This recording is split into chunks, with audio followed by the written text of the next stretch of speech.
पर्व सूर्य देवता को समर्पित है। परिवार के अच्छे स्वास्थ्य और आर्थिक स्थिति में सुधार की कामना छठ व्रती ये व्रत करते हैं। छठ पर्व व्रत के दौरान भगवान सूर्य के उदय और अस्त होते समय अर्घ दिया जाता है। इसके साथ ही गंगा और अन्य पवित्र नदियों में डुबकी लगाकर यह त्योहार मनाया जाता है। छठ व्रती लगातार 36 घंटों तक निर्जला उपवास करते हैं। इस व्रत में शुद्धता पर बहुत अधिक ध्यान दिया जाता है, जिससे इसे कठिन व्रतों में से एक माना जाता है। आइए जानते हैं कौन है छठी मैया। मान्यता है कि छठ देवी सूर्य देव की बहन है और उन्हीं को प्रसन्न करने के लिए जीवन के महत्वपूर्ण अवयवों में सूर्य व जल की महत्ता को मानते हुए इन्हें साक्षी मानकर भगवान सूर्य की आराधना तथा उनका धन्यवाद करते हुए माँ गंगा, यमुना या किसी भी पवित्र नदी या पोखर के किनारे यह पूजा की जाती है। षष्ठी माँ यानी छठ माता बच्चों की रक्षा करने वाली देवी है। इस व्रत को करने से संतान को लंबी आयु का वरदान मिलता है। मार्कंडेय पुराण में इस बात का उल्लेख मिलता है कि सृष्टि की अधिष्ठात्री प्रकृति देवी ने अपने आप को 6 भागों में विभाजित किया है। इनके छठे अंश को सर्वश्रेष्ठ मातृ देवी के रूप में जाना जाता है, जो ब्रह्मा जी की मानस पुत्री है।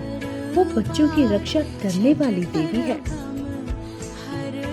कार्तिक मास के शुक्ल पक्ष की षष्ठी को इन्हीं देवी की पूजा की जाती है। शिशु के जन्म के 6 दिनों बाद इन्हीं देवी की पूजा की जाती है। इनकी प्रार्थना से बच्चे को स्वास्थ्य, सफलता और दीर्घायु होने का आशीर्वाद मिलता है। पुराणों में इन्हीं देवी का नाम माँ कात्यायनी बताया गया है, जिनकी नवरात्र के छठे दिन पूजा की जाती है। छठ पूजा को लेकर कई कथाएं प्रचलित हैं। छठ पूजा की परंपरा कैसे शुरू हुई, इस संदर्भ में कई कथाएं हैं।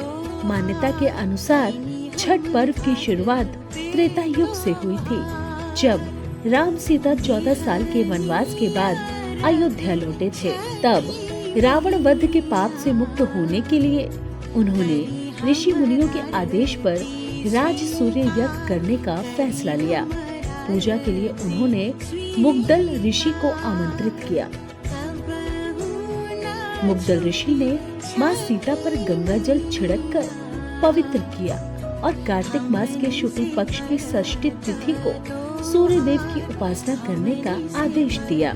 इससे माँ सीता ने मुग्दल ऋषि के आश्रम में रहकर 6 दिनों तक सूर्य देव भगवान की पूजा की थी। सप्तमी को सूर्य देव के समक्ष फिर से अनुष्ठान कर सूर्य देव से आशीर्वाद प्राप्त किया था।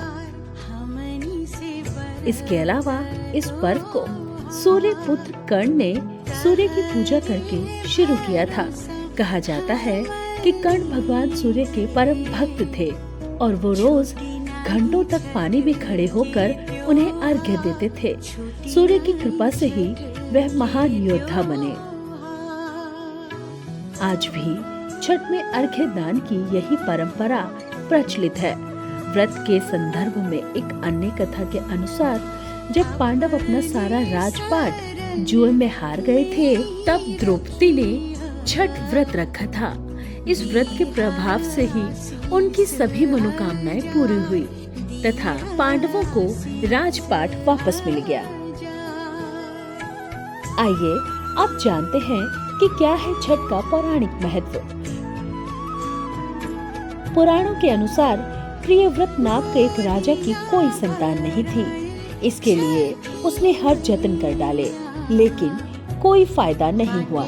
तब उस राजा को संतान प्राप्ति के लिए महर्षि कश्यप ने उसे पुत्रयष्टि यज्ञ करने का परामर्श दिया। यज्ञ के बाद महारानी ने एक पुत्र को जन्म दिया, लेकिन वह मरा हुआ पैदा हुआ।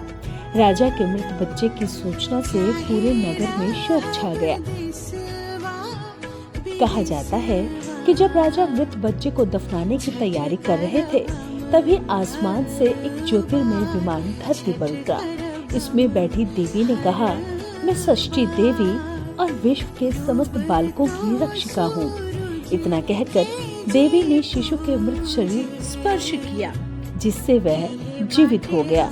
इसके बाद से ही राजा ने अपने राज्य में यह त्योहार मनाने की घोषणा कर दी। यह त्योहार 4 दिन का मनाया जाता है। नहाय खाए से शुरुआत होकर खरना, सूर्योदय और फिर सूर्यास्त, ये एक ऐसा त्योहार है जिसमें केवल चढ़ते सूर्य को ही नहीं बल्कि ढलते सूर्य को भी अर्घ दिया जाता है।